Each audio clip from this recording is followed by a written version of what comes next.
Okay, good evening, and I think we're ready to go. And I'm very touched that Rob has come in to say hi for all of our meetings. Welcome to tonight's Talking Opera, which will be Maestro Colaneri's View from the Podium about Mozart and De Ponte's Cosi fan tutti, titled just Cosi in Glimmerglass's new adaptation. My name's Kathy Isley, and this series of pre-season talks sponsored by the Guild is in its 24th season. Yeah, I didn't start it. I'm just trying to keep it going. We're thankful to be able to present these programs this year in the comfortable setting of the Fenimore Museum, and I am thankful for Kevin Gray, who has done such a nice job of sending out the recordings. They're very good quality. Those of us who are here in person know it's much better to come in person. But anyway, since it's the views from the podium, I asked Maestro Colaneri if he would give me some biographical information about his path to the podium for my introduction tonight. And this is what he shared with me. Joseph Colaneri, who tells me he wasn't called Joe at that age because he had an Uncle Joe, discovered that he enjoyed leading people together to make music when he was 13 years old. He began conducting his home church choir, and as he went through high school, was able to conduct the concert band for a few times. Like James Lau and Kelly Quo, Maestro studied piano. He also expanded his keyboard skills by learning to play the organ, which I think of as an instrument that's even more complex than trying to manage 10 fingers and 2 different staffs. In his undergraduate years, he did a lot of choral accompanying and rehearsal conducting. He continued that kind of work and preparation while earning a master's degree in organ and choral conducting at Westminster Choir College in Princeton. His work in opera began as chorus master at the New Jersey State Opera, and from there he moved on to New York City when he was a young thing of 27. His first opportunity to conduct there was in 1985, and for 15 seasons he conducted many performances by moving on to other opera houses, including the Metropolitan Opera and other houses in the US and abroad. Maestro Colaneri premiered as a conductor at Glimmerglass for a 2009 production of La Cenerentola, and was appointed music director in 2013.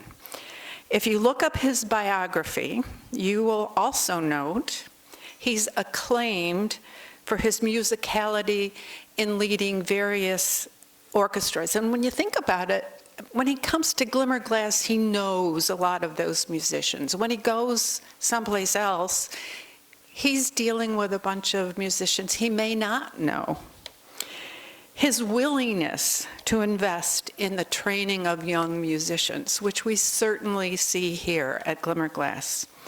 And finally, recognition for his lectures on opera, his ability to educate a public that is interested in opera. Tonight, we're his public, and we're interested in Cosi. Thank you.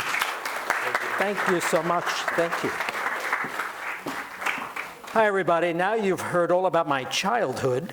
Wow, we talk about a real childhood genius tonight.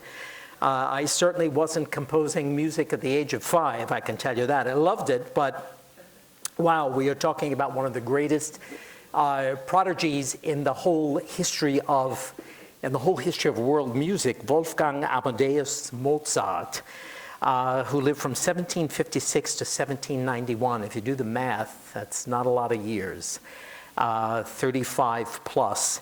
And what he accomplished in that short, brilliant life We can have only the regrets if he had lived another 10 years, if he had lived another even 1 year. I mean, you can imagine the works that were still in that fantastically fertile mind of his that would have come to the fore. But alas, no. But still, we have lots to be thankful and to be grateful for. Così fan tutte, which is, of course, the opera that is the basis for our production, is part of what's called the Mozart da Ponte trilogy. There are 3 operas that Mozart collaborated with the Italian librettist Lorenzo da Ponte, a very interesting guy. He was a priest, I think ordained for a while anyway. He was also a womanizer. I mean, he kind of did all of it. There were some, he left some amazingly interesting and often hysterical letters that you can read about his life and having to leave town at the last minute.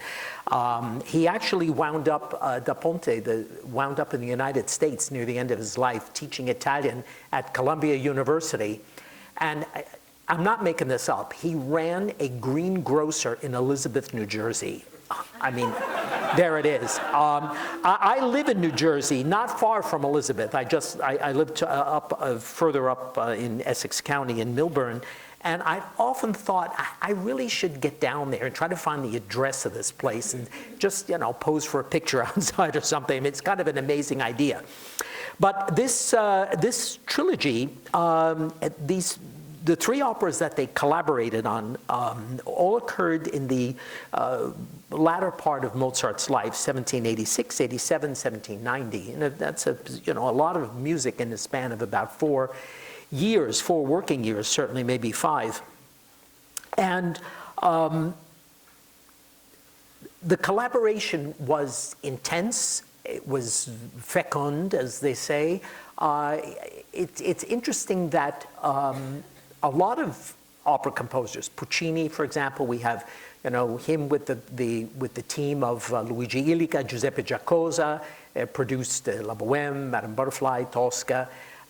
We have Giuseppe Verdi with a couple of different librettists, the 2 most notable being Francesco Maria Piave, who gave us a collaboration on La Traviata, for example, Rigoletto, and then the final collaboration of Verdi with Arrigo Boito, Otello, Falstaff. So, the idea of a composer working closely with a librettist is quite an amazing thing when it really clicks. Some composers, of course, they can't work with a librettist. They write their own librettos. That was Wagner. I mean, I can't imagine him collaborating with anybody. But happily, he was a really excellent poet and writer, and gave us the librettos for, of course, just about his entire output, including the great tetralogy of The Ring.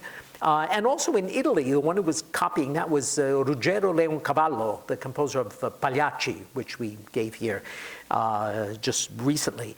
And another Italian composer, or another composer, I should say, because among Italians this was rare for him to write his own text, his own libretto to the opera. So this trilogy of Mozart and Da Ponte began with Le Nozze di Figaro in 1786. This is, of course, The Marriage of Figaro. It's an opera buffa, a comic opera, and we can call that, in the first part of the trilogy, the political commentary. And then that's followed just a year later, 1787, Don Giovanni, which is listed specifically as a dramma giocoso. So you have Nozze, the comic opera.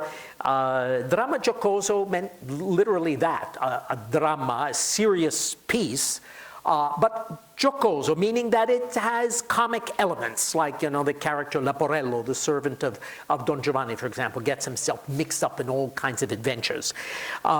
So that piece we can think of as the cultural commentary.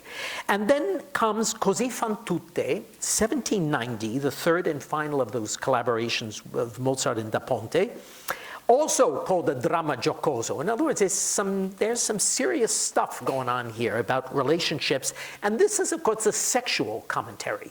So if think of the three commentaries, three important parts of life: the political, the cultural, and the sexual. And that's what makes these three pieces really immensely unique. They, of course, because Da Ponte was Italian, the texts are Italian, even though Nozze is based on the play by Beaumarchais, but translated from the French, at least the scenario, and then an Italian libretto created from that. And I should say up front, in my research that I've been doing, I have discovered that Mozart was an Italian speaker. He knew the language quite well. He probably spoke it with an Austrian accent, which would be very funny. But he certainly, and he knew French as well. Again, coming from Salzburg and that area, and close connection with Vienna and all of the court relationships that he had growing up. Those were the languages, in Imperial Austria. French was considered the language of cultivation. It was considered the language of diplomacy, certainly. And, of course, Italian, which if you're doing opera, it's a language that's good to know and be familiar with. And it's so brilliant how Mozart sets the Italian language in his original works there. So, he's somebody who really understood the language and how it has to shape. And more than that, he understood Italian sensibility, what Italians think is funny, and how they react seriously to things, the kind of juxtaposition of, again, in the dramma giocoso, it's sort of two things happening at once. It's almost the beginnings of romanticism, if you think about it. It's the clash of the two opposites, the comic and the melodramatic, or the serious, let's say. Now, of course, serious, the connection there would be also with opera seria. This was the principal operatic form, certainly in the 18th century, besides opera buffa, the comic opera. But the opera seria was a very, in some ways, a stylized art form, and very, had subject matter of either figures from history or mythological characters, antiquity. That was all part of the opera seria. And Mozart excelled also with this, 1770, Mitridate, re di Ponto, 1780, Idomeneo, re di Creta, even 1791, the opera that came right after Cosi, La Clemenza di Tito. And there's also magic flute in this grouping here too. And the partially written requiem. So, here's Mozart now near the last couple of years of his life, and he's working ferociously. So the opera, Così fan tutte, the full title, by the way, Così fan tutte, ossia la scuola degli amanti, has a second title. I'm not going to ask you to remember that.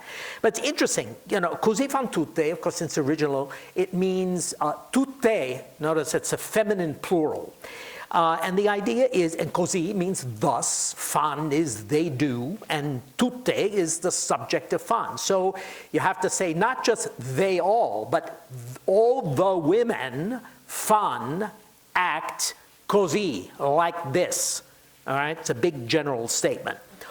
O la sia, and which would mean or, AKA, also known as La Scuola degli Amanti, the school for lovers. It's an interesting title. This is kind of an opera about an opera. Don Alfonso, one of the principal characters, one of the ones who really turns the plot, with the help of Despina, the wily servant in the original of the two women, Fiorligi and Dorabella, together hatch a plot which is played out to its conclusion. So they hatch the plot. So within the story of the opera, a plot is hatched. And interestingly, I think it's good to note that Despina is the female counterpart of Don Alfonso, because you have Alfonso, the two men, Ferrando and Guglielmo, and then the two women, Fiorligi, Dorabella, and Despina. They form this nice little symmetrical group of 3 plus 3. The origin of the story is unknown. Just as I had said that the Marriage of Figaro was based on Beaumarchais, And Don Giovanni, of course, comes from the various, from Spanish literature, the story, the Don Juan story, multiple sources of that, probably the most important being from a writer named Tirso de Molina. But this one, there's no play, Cosi fan tutte. There's really, no one really knows much about how it was figured out. Now, obviously, though, we do know that at least it was created by Da Ponte, the original librettist. He's the one who came up with the idea for this. And in his memoirs, Da Ponte does not mention anything about the story's origins. So he doesn't say, oh, this was something that happened to me, although it probably could have, knowing his life. But there's nothing specific that he identifies there. Mozart's wife, Costanza, very astute lady, she said that she did not admire Da Ponte's plot of Cosi fan tutte, but she agreed that such music would carry any piece through. So no matter what the problems are with the text, Costanza believed, her husband's music was so magnificent, and it is. She's right. She's not just apostrophizing because she's married to him, but this music, it can carry that story and some of the issues that one has with it. In fact, there are lots of composers in the 18th century, certainly in early 19th century Italian opera, comic opera, the early bel canto operas of the beginning of the 19th century, where the plots and the stories were just not good. Things just didn't hang together, but the music was so good it was sort of like, we could forgive anything, and they certainly did. And Costanza and Mozart seemed to indicate that this was the case. It has always been maintained that the Emperor of Austria, Joseph II, commissioned the new opera from Mozart and Da Ponte, but we don't know this for sure. The idea of Cosi's origin, which is unsubstantiated, could be spelled out as follows. In 1788, there's the outbreak of war with the Ottoman Empire. A masked ball was held in Vienna, attended by two gentlemen of the court who were to escort their lady lovers. They explained at the last minute that they could not attend as they had been called up to fight the Turks. They did not leave, but disguised themselves and reappeared at the ball and had a friend introduce them to the wrong women. In other words, not to the women that they were having relationships with, but they switched places.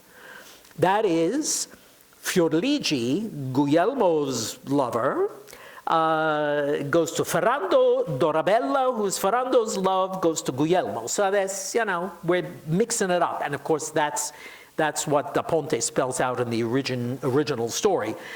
Joseph II, returning from the Ottoman Wars in the fall of 1789, remembered the incident, so the story goes, reinforcing his own cynical views towards women in general, a view which was also shared, unfortunately, by Lorenzo da Ponte. But it's a nice story. There's no evidence to support it. So there it is. I give it to you. Make of it what you will. Da Ponte, of course, highly cynical, always referred to this opera not as Cosi fan tutte, interestingly enough in his correspondence, but always referred to it as La Scuola degli Amanti, the school for lovers. Mozart, of course, stresses the themes of love and forgiveness in the music.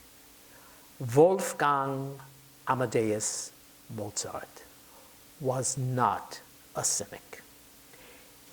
The music he writes is not the music of a cynic.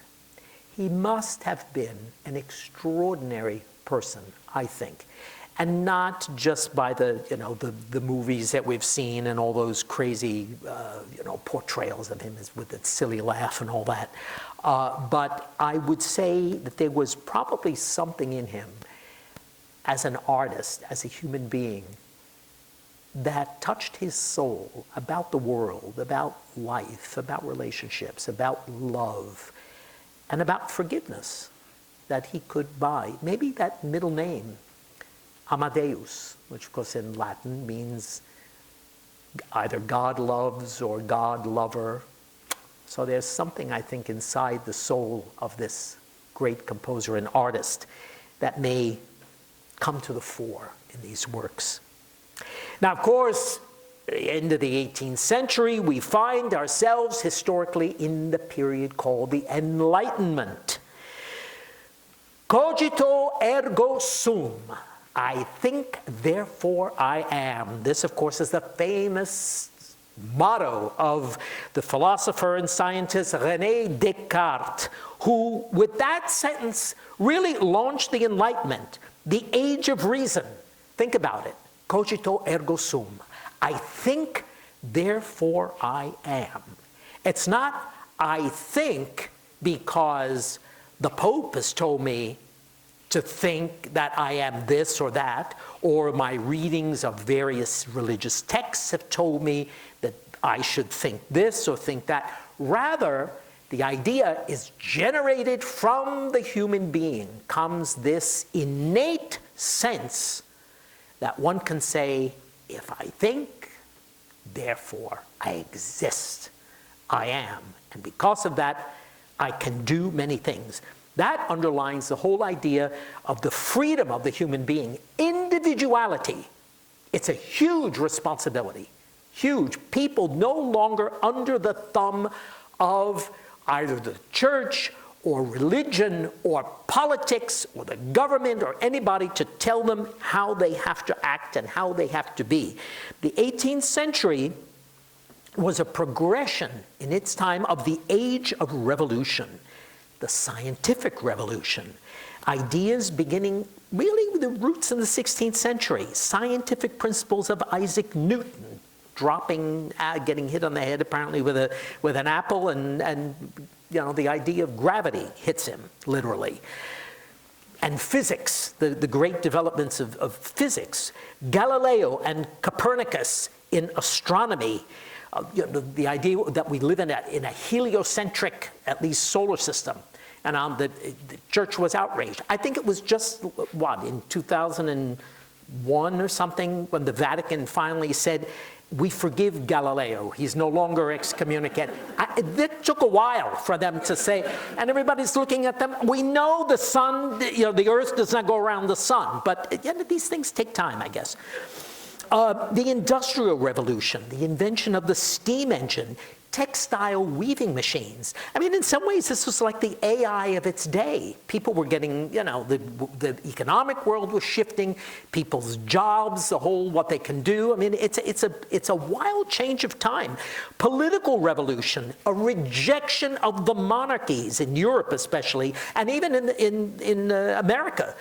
Belief in the ability of the people to govern themselves. America in 1776, that political revolution. France in 1789. The age of political revolution, where people are saying, we can make our own decisions. We don't need the monarchy to tell us what to think or to tax us, but there's a responsibility on the human being when that happens. As we know, the words of Benjamin Franklin, you know, what kind of a government is it, Mr. Franklin? It's a republic if you can keep it. So the responsibility shifts now from monarchs and kings and governors and dukes and all of that court, now to the human being, to the individual who can say, I will educate myself, I will work with my colleagues to be sure that we have something with which we can collaborate and work together. Brand new idea. Individual freedoms are stressed during this time. The separation of church and state. Constitutional government like our own. The rights of the individual to think freely without the constraints or the dicta of church and religion. Now, the art of the period, of course, goes right along with these ideas. And of course, what they were discovering in terms of the graphic arts, painting and sculpture and architecture, is what was come to be called neoclassicism, right? New classicism. And this was, of course, an attempt at recreation of the art of antiquity of the Greeks and the Romans, though, for example, those architectural styles, those particular aesthetics of the period. That's what was amazing about that. And this is a period then of elegance, refinement, inspired and spurred on. What got it going is the rediscovery of the ancient cities of Pompeii and Herculaneum, which were both buried under volcanic lava and ash in 1779 in the Common Era by the eruption of Mount Vesuvius. So they're just starting now in the 18th century to say, oh my God, you go there, you dig a little bit, there's this fantastic city, and everything that they were finding, that was one of the greatest architectural discoveries of the time, and renewed interest again in classical principles, in classical architecture, in painting, in thought, and philosophy. In painting, they're depicting very often subjects from classical antiquity, and a certain what we could call stoicism of style. Not terribly emotional, but beautifully lit. Oh my God, these painters, they're of that period, their use of light is absolutely wonderful. And rather than being moody, like one finds, in the chiaroscuro in the 19th century, but rather here, you look at these works and they make you feel good. And that's a good thing. The architecture was Greek revival. Brandenburg Gate in Berlin, for example, looks very much, if you've been there, columns and triangular pediments and this kind of thing. This is, again, an attempt at reviving Greek architecture. The music, of course, had a formality of structure and a deceptive simplicity. A lot of people, when they hear a piano sonata by Mozart, they think, I could play that. And how hard is that? It's not like you listen to a Prokofiev sonata or one of the concertos of Brahms or something. You think you have to have 9 hands to be able to play all these notes. But this is music that is every note, every gesture has a meaning. Everything has a universe unto itself, and formality of structure in music is very much akin to the formality of the architecture of the period. Just the way, again, I talked about the antiquity of Greek temples. I found out that the different orders of Greek architecture, for example, like Corinthian, Doric, Ionic, Doric being, I think, probably the earliest. If you look at a Doric column, it's fluted, it has a plain sort of a cup at the top, and the Ionic, which has the double scroll, and it is also fluted. But what's interesting is that even with the naked eye, you can see the Doric column it sort of opens at the bottom, it gets wider, and it's a little more stout looking, and the Ionic is a little bit slimmer in its way. If you take the proportions of height to width and all the various kinds of mathematics that you can do with architecture, the proportions of the Doric compared to the Ionic, you will find that they are different. What the Greeks did is they designed the Doric order to be constructed on the same mathematical proportions as what they considered the ideal male body. And the Ionic, what is for the ideal female body. Now, whatever one makes of that and what they were using as models, but they wound up with 2 different sets of calculations that then gave them these 2 different styles. There's one that's based on this female model, one that's based on this male model. So in other words, none of this was arbitrary. Everything was beautifully, scientifically thought out to create something of beauty, to create something of elegance, of refinement. And the music, when you're playing Mozart's music, for example, whether it's with a piano or a string quartet or an orchestra or with singers, opera, whatever you can imagine, there has to be a transparency and a clarity. Just the way you look at a Greek temple, the space between the columns is as important as the columns themselves. Now, think about that. If without the space, you don't see the columns really. So the idea that there's emptiness in between creates a sense of transparency, a sense of lightness, to the structure, even though it's made of heavy stone, but still, it projects lightness to it, that there's something that there's lift, that there's that kind of a buoyant feeling to it. And so the music has to be portrayed in the very, very same way. Certainly the music is given to us that way, and those of us who interpret that music, whether playing it or conducting it or coaching it, however you would think of being engaged with it, that music has to be interpreted that way to really bring it to vivid life. So along comes this Mozart, and he represents, of course, the pinnacle of the Viennese classical school, along with Joseph Haydn and Ludwig von Beethoven. Music historians, they always like to divide everything into so-called schools. This is actually the first Viennese school. Second Viennese school, of course, a lot different. 1920s, 1930s, Alban Berg, Arno Schoenberg, Anton Webern, very different idea. But certainly this first, the Viennese classical school, these were composers of extreme refinement, Mozart and Haydn especially, the beginning of the style.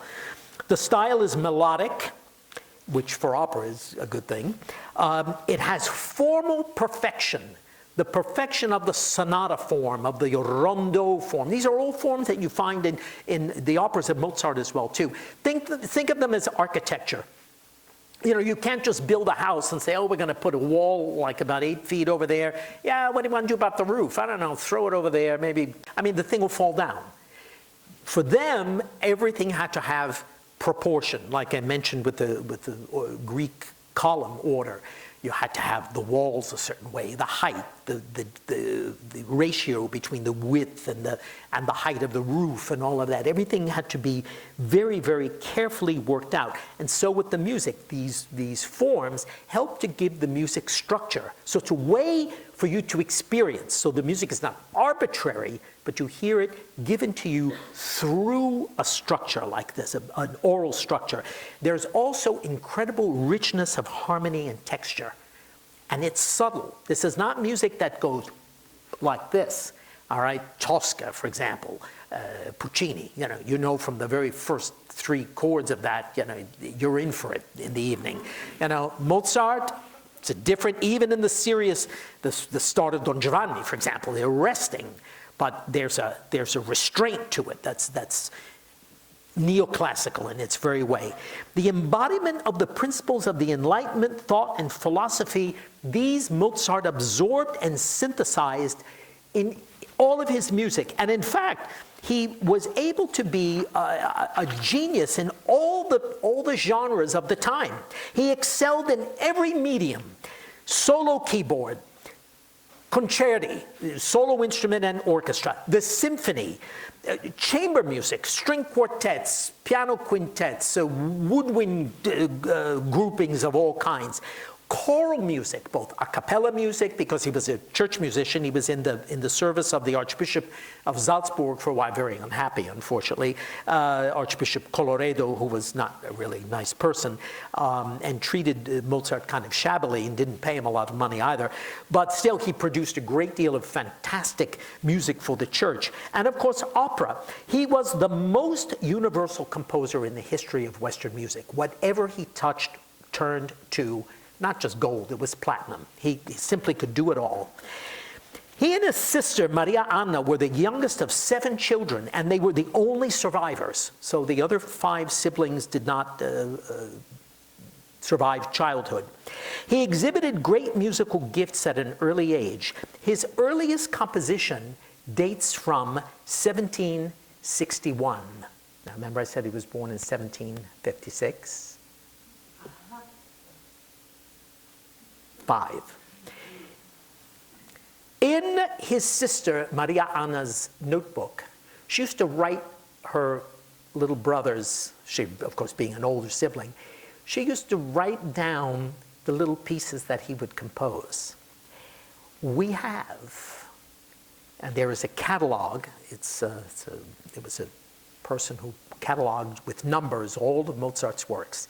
Sometimes you look at a work by Mozart that has after it K or KV. The K stands for the man who did the cataloging, Kirschel, and the V is a German word, Verzeichnis, meaning catalog. So the K, this is K1A.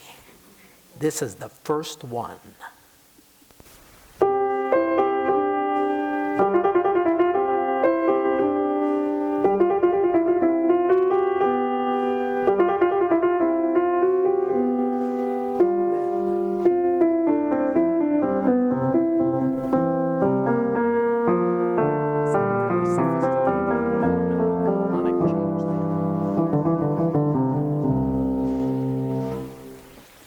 This almost feels illegal. No, it's not illegal. Commercials, they get you every time. God, what is that a commercial for? Oh, if you're a side sleeper, it's a mattress commercial. Here we have this divine child, 5 years old. That's the first composition of many. It's an amazing thing, I think. Their father, Leopold, musician himself, violinist, exploited his two talented children beginning in 1762 with journeys to Bavaria and Vienna. Leopold was a prolific letter writer and kept travel diaries documenting their adventures in the imperial courts. Mozart played both the harpsichord and the violin. They said he had a docile disposition. He was afraid of the trumpet. That sound just made him afraid. Affectionate with friends, high-spirited, eager to learn, and also proud and ambitious. You need a little of that, I think, to survive as a composer. Between 1763 and 1771, Leopold took the children to Paris, London, Italy. And he intended that they play at the royal courts of Europe where generous gifts would be bestowed. They played before Louis XV, George III, and they met the son of Johann Sebastian Bach, Johann Christian Bach, who became a great influence on little Wolfgang. He had no formal schooling. He learned just about everything from his father. In 1767, while in Vienna, he composed his first opera. He was 11. La Finta Semplice, the feigned simpleton, a comic opera requiring mastery of the language, the Italian language, and expressive compositional techniques. In 1770, he met the great music theorist and composer Giovanni Battista Martini, who was called Padre Martini. He was a Franciscan friar as well. And Mozart took a few lessons with him. I am not sure, probably in 15 minutes, he was able to absorb everything Martini had to teach him. And Padre Martini was certainly a great teacher, had mentored many composers before that. In October of 1768, Mozart arrived in Milan to begin work on the opera Mitridate Re di Ponto, an opera seria, with a libretto after the French writer Racine. Mitridate represents his foray into opera seria, which, as I mentioned earlier, is the most important musical theatrical form of the day. Mozart proved to have an affinity for dramatic music from an early age. They say sometimes when he would be playing before the court of Louis XV or George III, they would give him a little test. They would say, oh, someone's going to whistle a tune. Can you make a little piano piece on that or harpsichord piece? And he would, of course, do that. Sometimes they would say, okay, now what we want you to do is improvise, that is, spontaneously compose and play, and probably sing as well. Here's a text, and it's about a person in love. Can you write like a little aria about this? And he would say, oh, of course. And then they would say to him, well, and here's a piece about anger and revenge, or a completely different sentiment.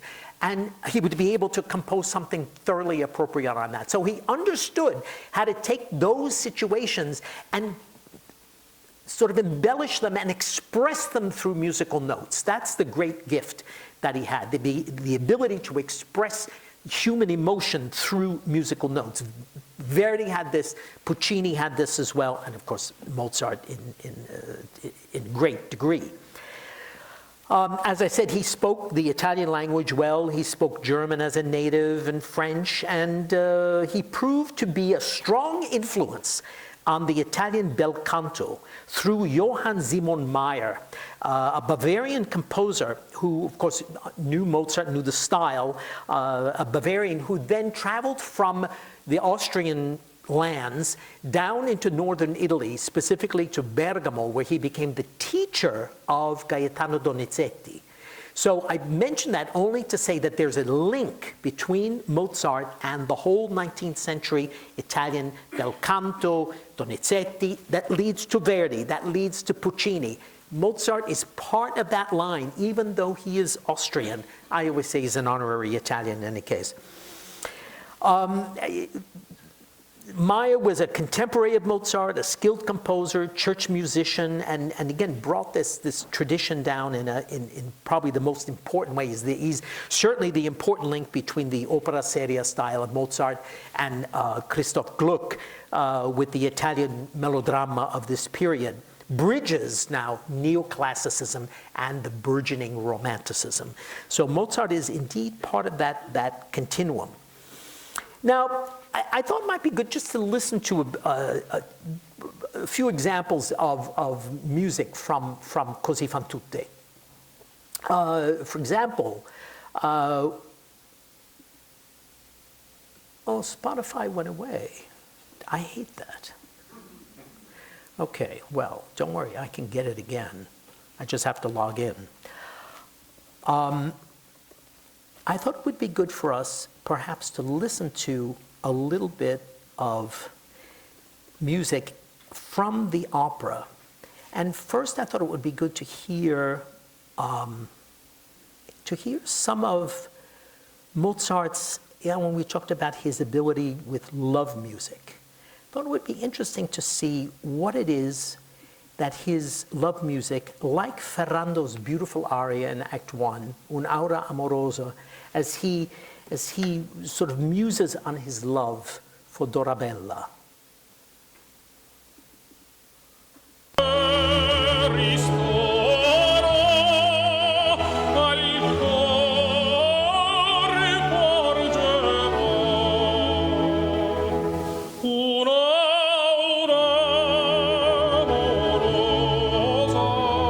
Such an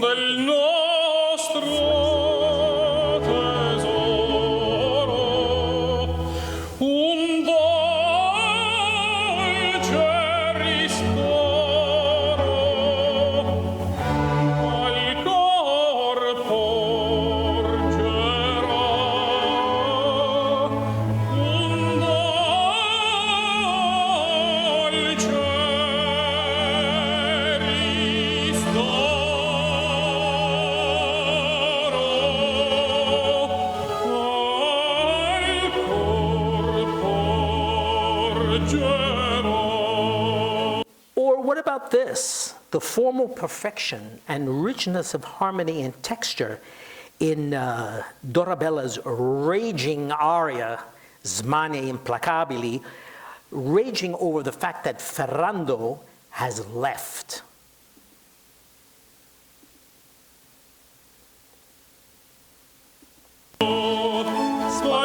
I hate you.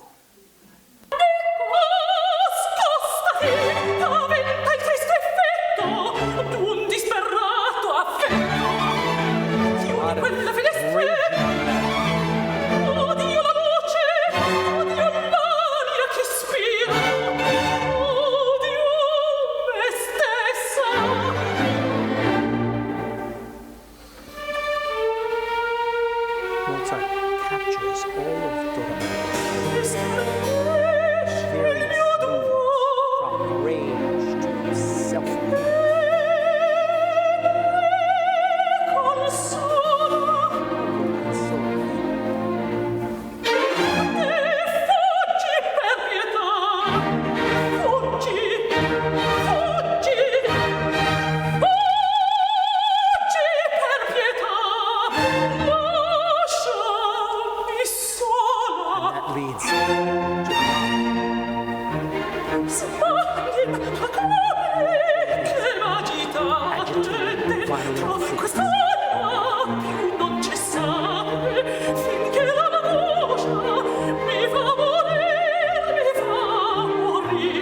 can hear, it's like the exact opposite of the first example that we listened to. And that's, you know, that gift that Mozart had of being able to express all those different emotions. Even in the finale of Act Two, when the two disguised characters reveal themselves as their original personages, Ferrando and Guglielmo, Mozart gives us a moment of deep and total forgiveness, very similar to the finale of Marriage of Figaro. Again, music that expresses kind of wrapping up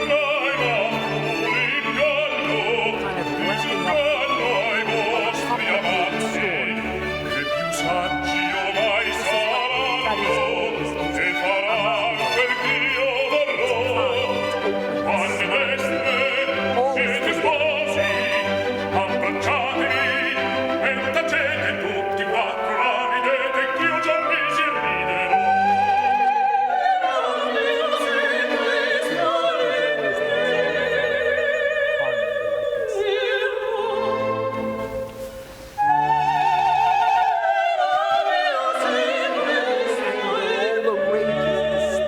complicated story. Finally, even leading to this kind of conclusive finale.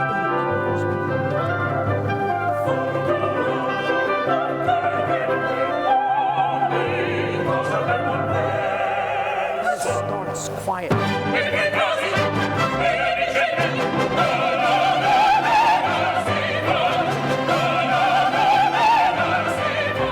I mean, that's, you know, this Mozart, the ultimate happy endings when this happens. It brings the music around in this most incredible way. Now, I will tell you that our Cosi is going to be set on an American college campus in 1994. Remember that year? In the summer of 1994, our next guest was finishing college and heading off to her first summer at Glimmerglass. I have a few special guests in the audience tonight. Some of you may have guessed I'm talking about Kelley Rourke, whom I know a lot of you know. Librettist, translator, Glimmerglass resident dramaturg. Besides writing this summer's Cosi adaptation, she created libretti for 4 youth operas at Glimmerglass, which have been produced all around the world. Odyssey has had 16 productions, including one last month at the Welsh National Opera. Her 26-27 season includes world premieres of A River Runs Through It, such a great story that is, and O'Keeffe Kissed the Sky, plus album releases for Odyssey and Eat the Document. In addition to her original libretti, Kelley has written more than 20 English adaptations of standard rep, which have played around the world at companies including the Met, English National Opera, Royal Opera, Covent Garden, Opera Australia, Washington National, Opera Theatre of St. Louis, and of course here at Glimmerglass. And like Da Ponte, she appreciates an elegant turn of phrase, a raunchy joke, and a perfectly ripe tomato, although she does not run a grocery store in Elizabeth, New Jersey, at least not yet. And our other guest tonight is Eric Einhorn, who is making his debut at Glimmerglass, am I right? No, oh no, you've been, okay, you're an old, okay, there we go. Director of Cosi, and has directed productions at a lot of the country's leading opera houses, including the Met. That's how I know Eric, through our collaborations at the Met. Lyric Opera of Chicago, Pittsburgh, Glimmerglass. Oh, you've been here before, okay. Wolf Trap, Fort Worth, Florentine, Austin Opera, Utah Opera. From 2012 to 2023 was the co-founding general and artistic director of On-Site Opera in New York City, the country's only opera company dedicated to site-specific productions.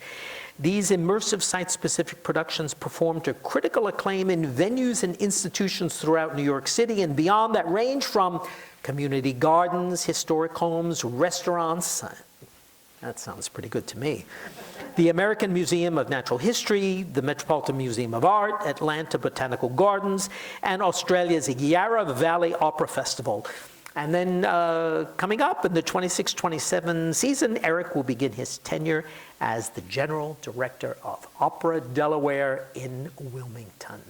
So I would like to continue our discussion now with two guests because the opera has an English libretto, has a very new, interesting production style, and I thought, wouldn't it be great? These are two people that I'm in the room with in rehearsal every day, and we've been having lots of interesting conversation, and I thought it would be really fun and informative to share that with you. So, Kelly, Eric, hi.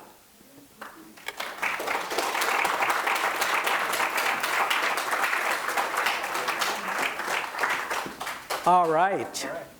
That's for you. Thank you. That's for you. This is for me. So, the opera is called Cosi. Indeed. Can you tell us why we don't have the rest of the title? I can. Do I need to turn this on, or is he like, can you guys hear me? Yeah, Okay, yeah, Kevin's got it. So, as Maestro mentioned, the original title translates to something like, "Thus do all women." And the "thus do all women" is not a positive statement. This production actually had its deep history origins in 2019. And that is when Francesca Zambello asked Eric and I, would you be interested in doing kind of a wild adaptation, abridged version of Cosi for the Pavilion at Glimmerglass? We all know this space, yes? And this idea of doing a one-act Cosi, and she said, could we do a short version, do it in English, make it less misogynistic? Because it's not in the opera house, everything's on the table. You can go wild. And in fact, her first idea was, what if we just flip the characters and make the male roles women and the female roles men? And, then we can call it Cosi fan tutti. It was like, well, actually, it's still not a very good story about men and women. It's still kind of gross. So instead of making the women the butt of the joke, you make them the instigators of this terrible bet. And worse, who wants to hear a tenor sing Come Scoglio? No, thank you. But we did, the one thing that came out of that adaptation is we said, let's set it in an American college, because we thought that that's a place where the action takes place. We wildly rewrote the book, which we're not going to go into here. We wildly rewrote the book. We were very excited about this version, and we wrote it in 2019. It was supposed to premiere in 2020, and that never happened. And so when Rob asked us to revisit the American College idea, but to actually do Cosi, to do it for the main stage, we were very excited about it. And we talked again about, do we change the title? How do we deal with this title?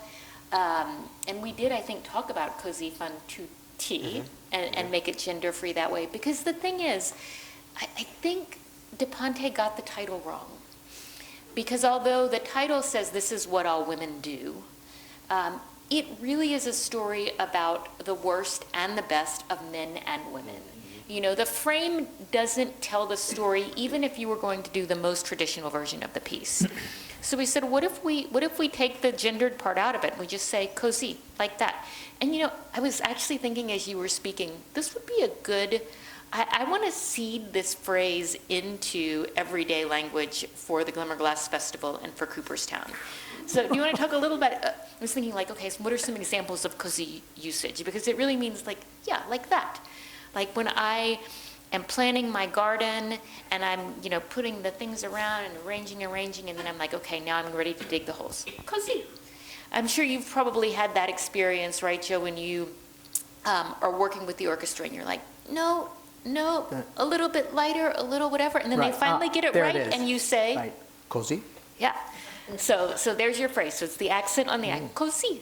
Even you'll hear it in Madame Butterfly.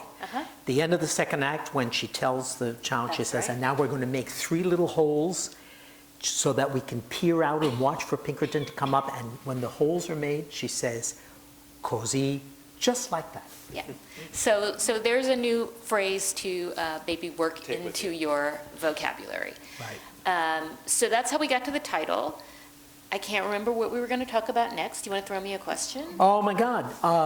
So the production now set in a college campus. This is like Oh, yeah. it's a new way to do it. It is. I've done it set in a golf course, but this is something else. That's one of the great things about Cosi is that it can be just about anywhere. I always think of it as Shakespearean that way. It takes place everywhere and nowhere. And so you can really dig into what you want to focus on in the piece, what you want to deliver to the audience.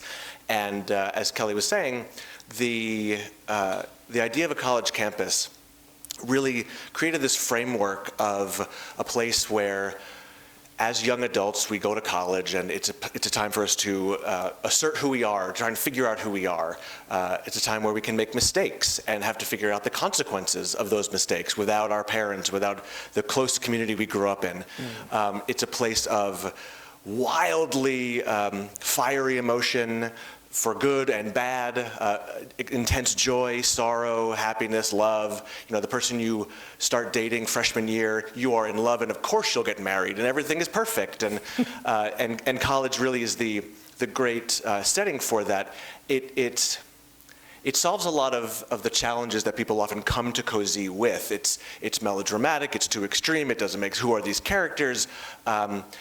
Because unlike things like Marriage of Figaro and Don Giovanni, it seems like De Ponte widened his tolerance of human behavior a little bit.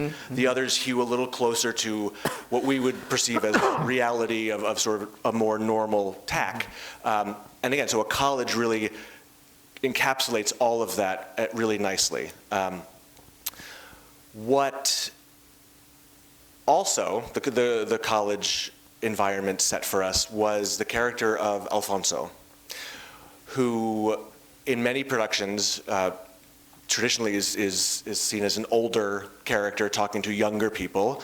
So we put this in a college, and all of a sudden, all right, so in the Scuola degli Amanti is Alfonso the professor. We are now at a point in history when the dynamic between a professor and their students is one that we think about differently. We can't help but bring a modern lens to that.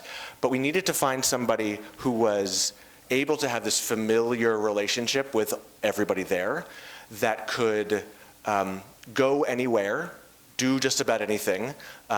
We settled on geographically in a dorm building, a 2-story dorm building, which I'll show you in just a moment. But who could, as an adult, be in that kind of space? And I'll say, just for anyone who needs a refresher on the story, it really hinges on, you have these two couples, and they have found each other, and they think, this is it, I love this person forever. This older person, Alfonso, comes in and says, you might be wrong about them, and how about a bet I'm going to teach you? So this older person is the one who sets up this idea of seduce each other's girlfriends, which is why we said, ooh, that's kind of icky if it's a professor or a guidance counselor or anyone like that. Back over to you. So Alfonso in our version is the maintenance worker, the janitor at the dorm building, who is both that sort of fixture that every student knows. He's been there for a long time, seen students come and go. So he has seen this idea of youthful love play out for good and bad. So he's not cynical, but quite informed. And he is someone who is both invisible and visible. That job in any situation is one that I think we can recognize, or that it's part of a category of responsibilities and jobs that we can often choose to make invisible. These are just the people doing the things around us in service for us, and so it really plays well to what we need Alfonso to do. Can I interrupt you one more time? Yeah, Because I think this absolutely. would be interesting for people to hear. You know, when we first started talking about this college setting, we said, let's make all 6 of them students. So we have the 4 lovers, and then we have the 2 people on either side that are also students that are like, you're not in love, I know better than you. Because who knows more, or who believes they know more, than a college student? So it seemed very easy to us to make them all the same.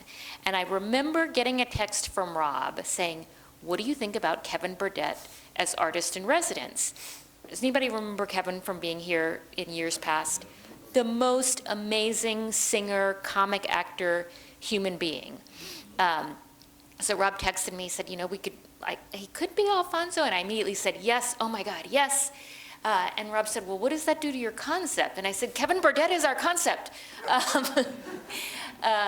Because when you have a phenomenal performer, your job is done for you. And I have to say our cast across the board is phenomenal. So we just said yes, and then Eric and I started having conversations. I think you were the one who finally hit on the idea of janitor. But that idea of how a production gets put together and how it's collaborative and how one thing leads to another, I think is one of the most exciting things. Yeah. And in a new adaptation like this, that snowballing can continue indefinitely. It's Right. not, oh, well, we hit this bit of De Ponte's text, so that doesn't make sense anymore, so we have to reverse course. But when we have that flexibility, it's incredibly liberating. When we learned that Kevin was going to be the Alfonso, there was a version that I tried to pitch. I think you stopped me from asking Rob about it. Could we, because originally in this one-act version, the portions of Act 2 took place 10 years later at the college reunion. So we were still toying around with that idea. And I pitched to Kelley, well, what if we have two complete casts? We have the younger cast and we have the older cast with Kevin. And of course, there's not a budget in the world that will support that. So here we are in college in a single day. That's important to note. We are in Sunbury College in 1994. And 1994 is important, not specifically necessarily for the year, although I didn't know that about Kelley's Glimmerglass relationship, but it's pre-social media. It is not the 70s or the 80s, which now in a theatrical setting often feel like caricature-y period pieces. So the 90s is something that is close enough to many of us, not the cast, unfortunately, but None of them were born, right? They were born in the Only Kevin. 90s. Only Kevin was born.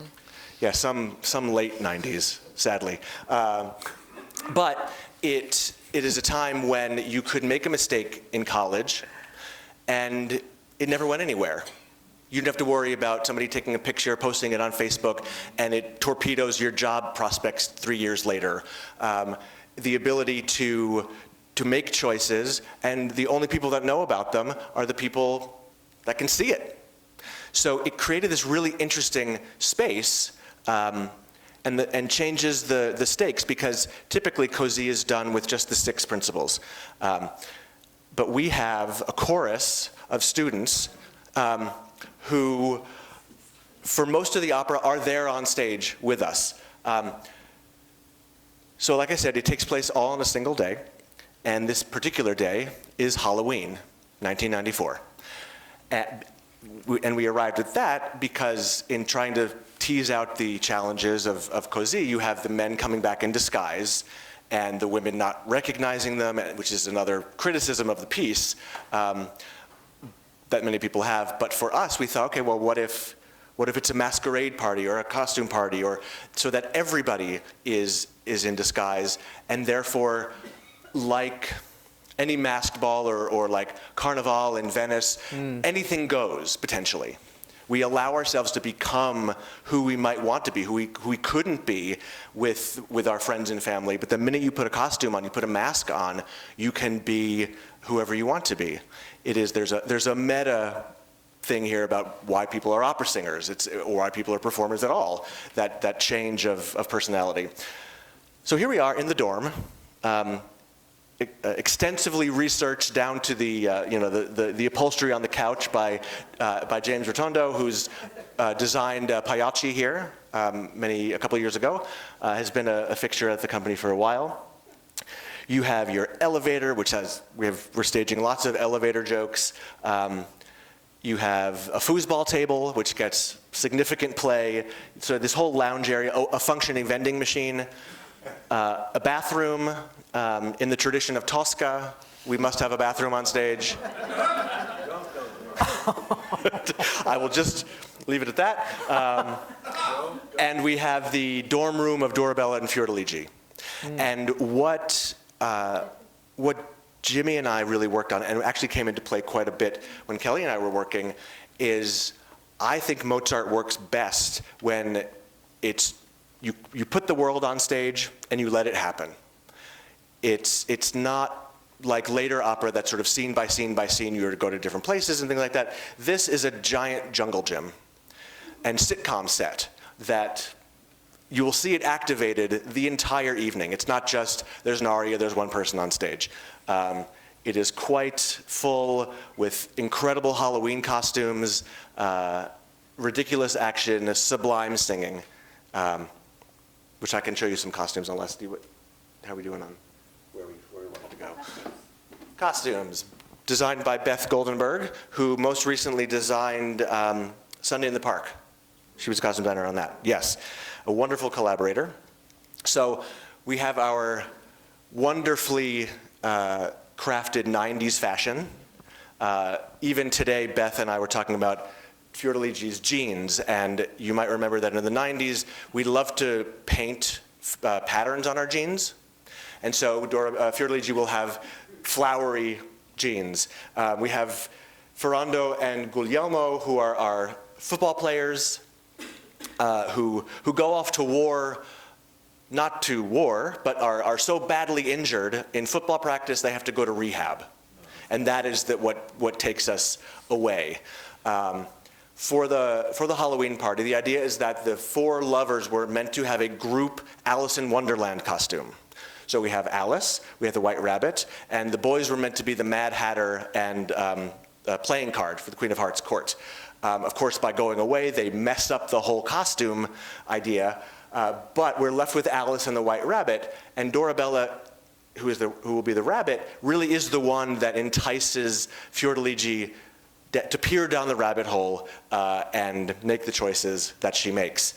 When the gentlemen arrive in disguise, things turn into quite a circus, literally. So we have our clown and our strongman, and we have Alfonso, our janitor, various student looks. Our military chorus is turned into a squad of cheerleaders, complete with a mascot that plays in several portions of the evening. And I don't think I don't have the chorus costumes, but it's things like a slice of pizza, Freddy Krueger, Dracula. Homemade robot. Homemade robot, cardboard box, very, very fun.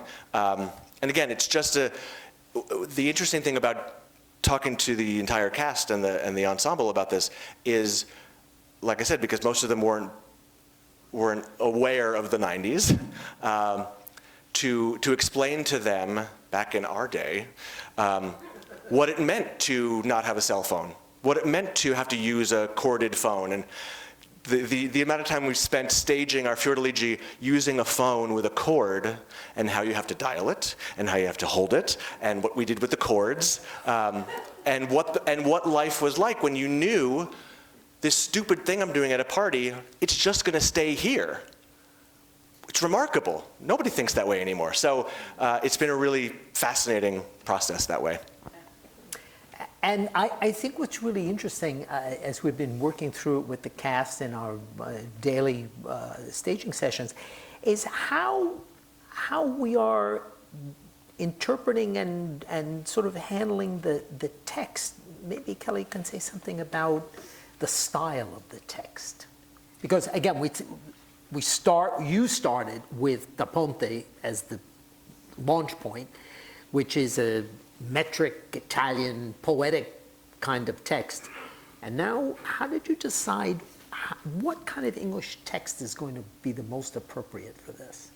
Sure. So, translation, anytime you read a book in translation, there will be a translator's preface where the translator says, these are the values that I lived and died by as I was translating this, and so maybe the values are, I want to tell the same story and use exactly the rhyme scheme. And I'll tell you, to use exactly the rhyme scheme, you're going to make some changes. Or maybe they say, I want to do a rough and ready that speaks with immediacy today. And then we'll make choices based on that. Or they'll say, I want to get the meaning of each word as close as possible. Actually, I feel like you have very few translators who say that kind of specificity is what they were going for, because I think that's the least interesting, and I would also say the least faithful to the original poet. It is very possible to go word by word and say noun, verb, this is the closest. But what made De Ponte great was not just the nouns and the verbs, but the sound of it, the rhymes, the way it all fit together. If I were writing a translator's preface to this singing translation, or any singing translation, I would say my value is I want people to believe that this was the text that inspired Mozart's music. So the very basic starting point is it has to actually fit the line. It has to have the same number of syllables and accents. There's nothing worse than the emphasis on the wrong syllable. So at the very least, that has to be true. The next thing is I do almost entirely, especially where it matters, I follow De Ponte's rhyme scheme. Now, that matters in the arias and ensembles. It matters less in the recits. So I'm looking to make those rhyme schemes work. I'm also, Mozart chose to emphasize certain words, whether it was with the extremes of registers, high, low, or he would emphasize them with length, or he would emphasize them with an ornament. And so where there's an emphasized word, I want to earn it. Now, it doesn't mean that I can use the same word as De Ponte used, because syntax is different. And so to make a comprehensible English line, sometimes I'm putting a noun there instead of a verb. I just know that I have to earn that word on the high note, or low note, or long note, or whatever. So those are some of the basic concerns always for me. When you're transposing to a different time period, you want it to be believable, right? So I usually try to not get too slangy, because I think that calls too much attention. And it's also like the more you try to be right on, the more you end up being dated and silly. I had a point I was going to make that I just lost track of. Oh, I know. You're thinking about tone, though, and this is where the college setting helped me so much. I think it's so hard often to translate these texts of a couple of centuries ago to our current time, because we're just a little more understated. And to have people say, my life is over, I am consumed in tears and sighs, you're like, come on, no one talks that way, unless you're in college. When you were in your 20s, it was like suddenly all of this worked. Because, yes, I could, here's again, earning the music. I could certainly tone down those lines, but I can't tone down the music. And when Mozart's music goes, no, I can't say, I'm kind of sad. It actually has to be, my life is over. So that's where the music helped me out quite a lot. But it is like a giant crossword. Those of you that know the youth operas know how much I delight in rhymes and wordplay and all of that kind of thing. So in a way, that part of the crossword puzzle is, it's hard, but it's the most fun and it's the easiest for me. And it's the really sincere love songs like Ferrando's that you heard a little bit of, right, that are in some ways the hardest. And what's really, I think you touched on it, and I'd love us to just go, even from how we collaborate on the execution of these. Kelly mentioned the recits, the secco recitatives. Now we have a forte piano in the pit, accompanying it, it's all going to sound very, very beautiful. This is what, in an operatic style, the basic form is the secco recitative, accompanied by a keyboard instrument, that advances the plot. It's like speech set to music. And then, when we reach the emotional point, I love, I hate, I want to die, I want to kill, I'm exalted, I'm thrilled, I'm joyous. I'm terrified. Yeah, exactly. Whatever that emotion is, then you have an aria to express that has text repetition, has orchestral accompaniment to help give it a much bigger expressive scope. So that's the basic form. But the secco recitative, there are a lot of them in Cosi. And of course, we're using English. Secos are, as it is, they're even in the original language, they're free. How do you approach the problem of getting them, first of all, translated, and then I'd love us to go into a little bit how we bring them to life with these singers. So when I think about opera librettos, there's kind of a spectrum. I actually have, the words and music slide? Yeah. This is very clear in Mozart operas or other early operas, where you have the secco recitative, where the music is not very interesting, and the words, the information, the exposition is all, right? And then on the other side of the spectrum, you have where the music is the most important, it's all about emotion, you kind of don't have to understand any word, right? And so the recitative, and then there's stuff in the middle. But I'd say the biggest sing arias, like Come Scoglio, like you kind of get like, okay, I'm determined, I'm angry, that's all you need to know, and then you just luxuriate in the amazing singing.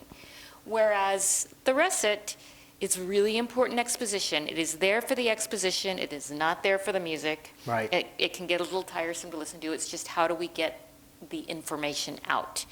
And one of the things that Rob encouraged, you encouraged, I think we all agreed on, was if we can tell the story in a more compact way in the recitative, that's a good thing.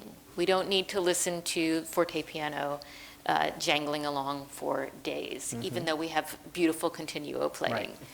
Right. So part of the thing with recitative was, can we compress? And we went back and forth about what we could take out, where we could compress. And that was a place where I think I did also have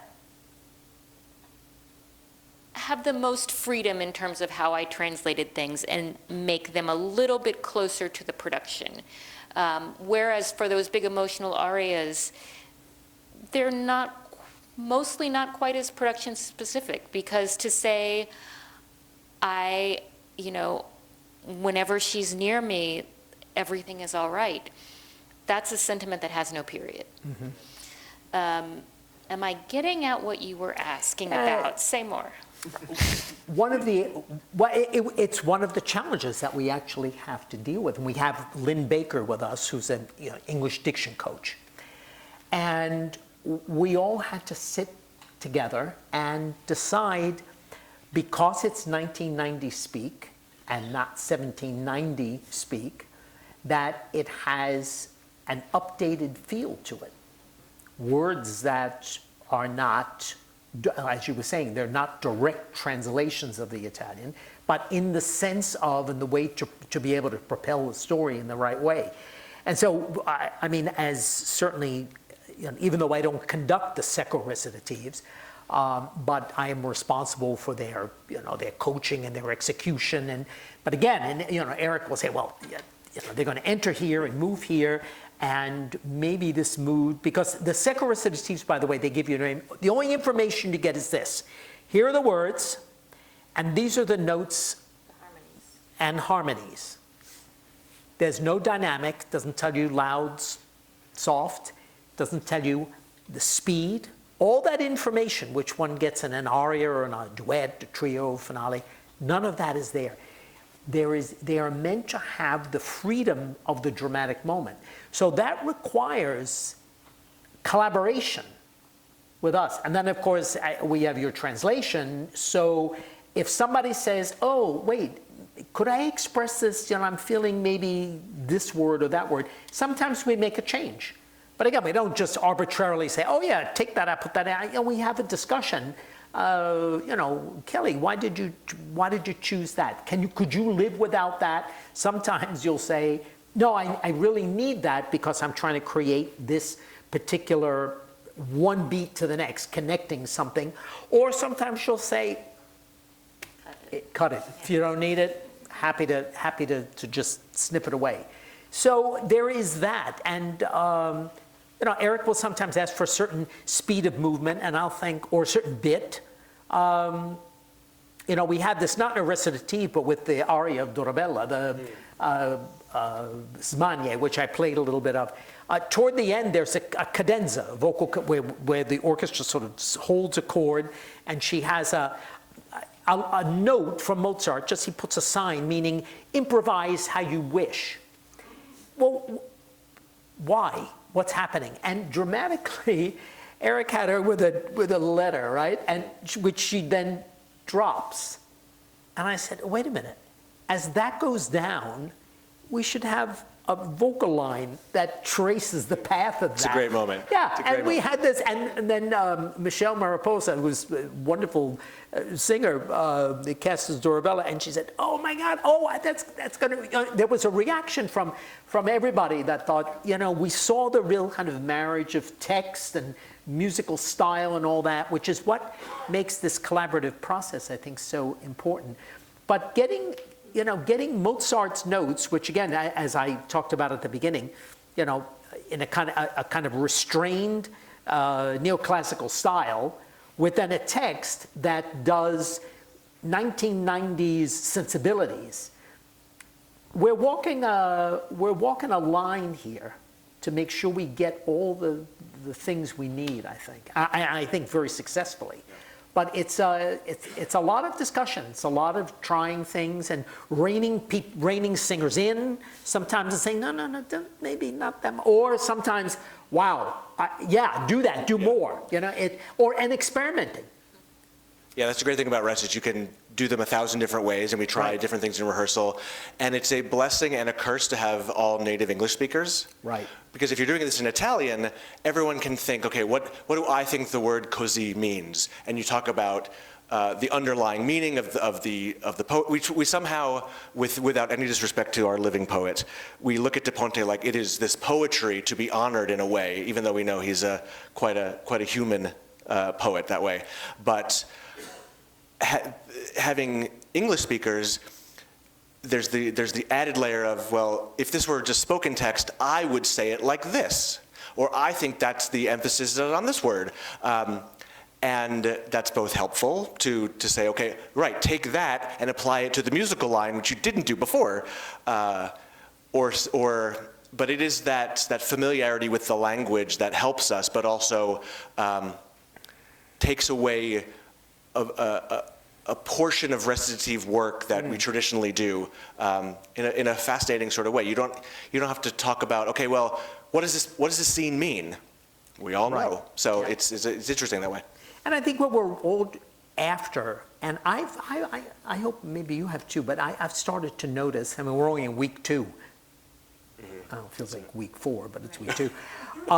And what we're trying to do is pick up an organic link between the sort of speech singing of the sacro recitatives into the aria or ensembles, and then out from that again. Sometimes, for example, we don't leave any room for applause. Something finishes, a sextet or quintet, and immediately we have the next character jump in to keep the drama, to keep the piece moving forward in a really intentional way. And I got the sense, for me, that's the operatic goal. On the operatic stage, if you're just worried about musical values or this beautiful phrase or that alone, yes, individually those things are important, but we're also in a dramatic situation where, Cosi has a lot of music. But you won't feel that the way we're doing it. But it's only 2 acts, but it's got a lot in it. It has 31 numbers in it. And so to create that kind of sweep, I think, is something that we've been going after, both in vocal color, movement, the use of the chorus. That's part of the reason why we developed this world where it's alive the whole time, but it really, the foundation of it is Kelley's text, that it really, there Right. is that forward motion in the way that the recits are condensed and the changes we're making each day. We're all aligned towards the same thing of we want this drama to just move as fast as we can, or not as fast as we can, but in a way that carries you, and we're not worried about end of number. They're going to applaud here, and if this, then that's when number opera becomes endless. Right. And how we bridge too, going from the end of a recit that helps in tone and musical character to set up what's coming next in the aria, and then how you finish the aria, and then how that connects or doesn't connect. Sometimes that's another feature of it, that it goes, straight on. So I think that's been a great process. The cast is terrific, I think. And I admire them. They came in day one very well prepared, I thought. Really ready to be on their feet with it. Now, there weren't any people there, but the, score on the side, sort of, oh, well, I got to check that. Now, they're really committed, I think, in a very intentional way. I think this is going to be a really, some people say, oh, it's a comedy, it's going to be great fun, an evening in the theater, but I think it's going to be poignant in a way that, as those of you who hear me talk, I say it a lot, opera, it changes your life, changes who you are from where you enter the theater to who you are when you exit the theater. Going through that story, what these people, these characters, what they're going through, and how they resolve at the end. You know what I mean? How they come to their resolution, and that's something that we're all in a unified way working towards. We all take the lead in the rehearsal at different times. Sometimes I'm dealing with something with the tempo, whatever that we want to, no, let's try this, let's try that. Eric is sometimes, no, that character, that the way you're moving here, or this connection, or these people, or how you're handling this prop. And Kelly's looking at the words, and sometimes, you know what? Might be clearer if we do that. Now that I see what Eric has in mind, maybe we should do this, change this word to that. So we're at work on I feel like it's a living thing that we have going. It's growing, in an organic way. And I think you will feel that. You'll feel the spirit, obviously the great spirit of Mozart, the music, just, the elegance and refinement of that, with all of our spirits, I think, connected. And remember, it's a lot of words, a lot of music. You need to come to see it at least 4 times. Yes. So there'll be plenty of chances for that. Great. Chris, we're going to ask a question? This sounds incredibly complex, this collaboration. It is. How long have you been doing this? Well, A lifetime, I believe it. 19 years we've been collaborating. Yeah. Yeah, I mean, Eric and I met here when we were kids. Children. Yeah. So, we had the benefit, and of course, I've worked with Joe for a long time, so it's really great. It's exciting to meet new collaborators, but you have a head start, even if you've never thought about a particular opera before. You have such a head start when you have a shared language with your collaborator. And although the production of Cosi that Eric and I worked on for 2019 ended up being wildly different from this, we had already grappled with this piece. right. The short answer to your question, when did we start talking about this happening? It was a little bit before last summer. Right. But I would say we really dug in then post-summer, because during the summer, I was proofreading the program at 5 a.m. this morning, and I'm going to go to the theater after this. So work doesn't happen over the summer on the next season. No, and in fact, we had 2 or 3 Zoom meetings, the 3 of us, in the winter, in the late January, February.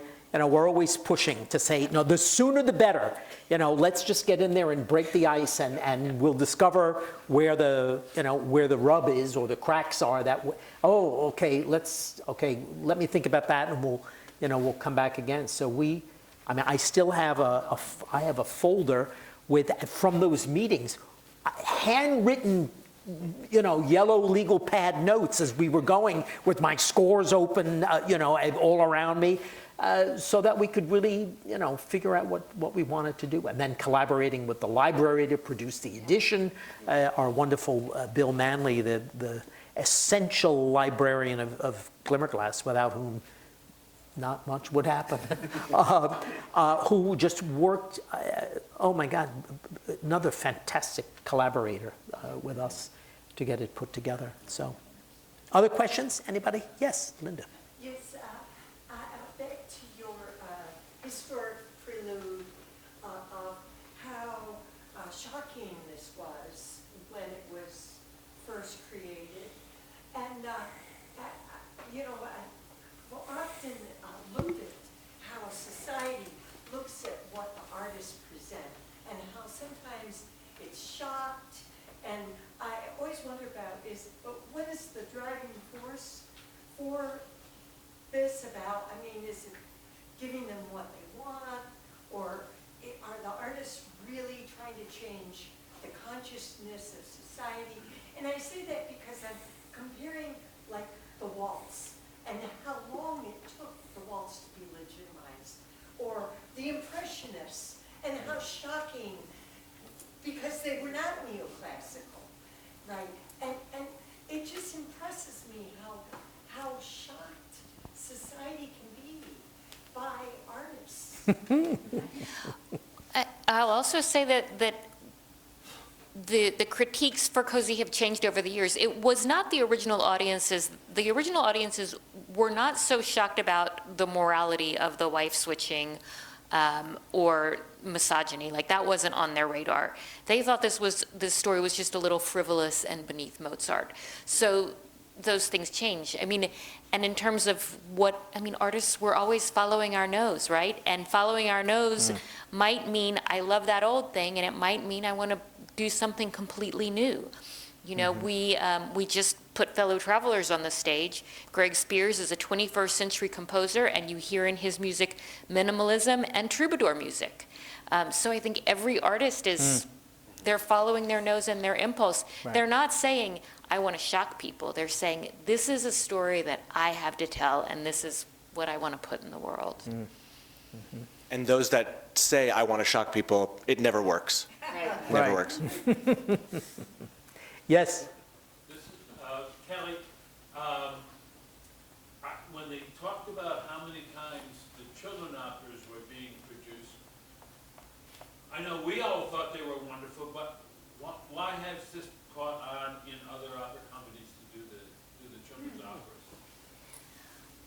Well, I think, all opera companies are looking for opportunities to cast a wider net with opera, and what Glimmerglass did was create a repertory that just didn't exist. There are other pieces that have children's chorus who walk on, and they are adorable, and then they walk off, and then we get on with the story.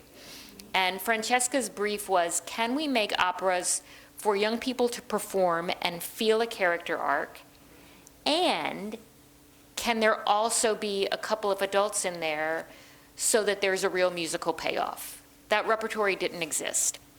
And so we now have 6 pieces that Glimmerglass has commissioned. I've written 4 of them. And more opera companies are saying, wow, this is such a great idea to get kids involved in a way that feels really robust and meaty and authentic. And they can be done in a lot of different contexts, from elaborate production in a theater Yes. to even in a school, just, something with Completely, their own yeah. costume ideas or whatever. Yeah. And Odyssey's been done with a chorus of 80 and a chorus of 12. So they're expandable and also able to be done small. So I think that flexibility, just the practical part of it has It's helped. very important to having them produced, for sure, and making an impact. Well, you've been a wonderful audience. Thank you so much. Come and see Cosi. You're going to have a great evening in the theater. Thank you all. Thank you both, Eric, Kelly. Thank you. I'm just speechless. And also not amplified. I just don't quite know what to say. I remember when you translated, was it Ronaldo? And I had a kind of conversation with you about how you translate this stuff. And I know that I'm going to listen to the tape and listen to all that description of how you do this again, because it's really fascinating. And it's a joy to know you, Kelly. So anyway, please don't come back next Wednesday because our final talking opera program is on July 1st. And it is with Kimberly Ann Barjack. Okay, she is the conductor of Robin Hood, which my 4-year-old watched sitting on my lap when it premiered, or my 4-year-old granddaughter, when it premiered years ago. So, and this is a program that doesn't get as big of a live audience. Please come and bring other people, because I want her to know what a wonderful live audience you are. Now, Bill and Cynthia are still looking for food for the meet and greet on Tuesday, June 30th, and I'm sure that Ernie still has $5 tickets to the Springfield Appreciation Concert. And the Education Committee is bringing a whole bunch of kids to the final dress rehearsal of Cosi. And we're excited about that. And we're also bringing a bunch of kids to Jungle Book, because we want to see young people learn to love this art form as much as we do. So there are other things that the Guild's involved with. We have a website. We have all of our events on there. Read the emails that come from the Guild. Stay and visit for a few minutes. And remember, July 1st, talk about Robin Hood. Thank you for coming.